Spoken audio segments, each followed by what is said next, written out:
Надвор од секаква процедура пропишана со закон, крајно пристрасно и политички, овластените соработници на Катица Јанева во недостаток на докази вршеле брутални притисоци за да изнудат изјави и искази кои не кореспондираат со фактичката состојба. Спротивно на законот, членови на тимот на Катица Јанева се јавувале на приватни телефони и испраќале пораки повикувајќи лица во ресторани или на паркинзи.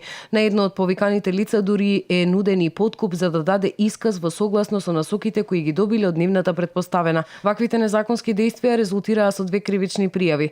Првата по службена должност против работен во МВР заради незаконско влијание врз сведоци, поднесена против работен во МВР кој имал чести контакти со тимот на Катица Јанева и Оливер Спасовски. Втората кривична пријава е поднесена против тројца обвинители од тимот на Катица Јанева заради малтретирање во вршење на службата по член 143 од кривичниот законник. Деновиве медиумите пренесоа дека специјалниот јавен обвинител Катица Јанева и лидерот на СДСМ Зоран Заев имале средби надвор од Скопје и го договориле мастер планот за одложување на изборите.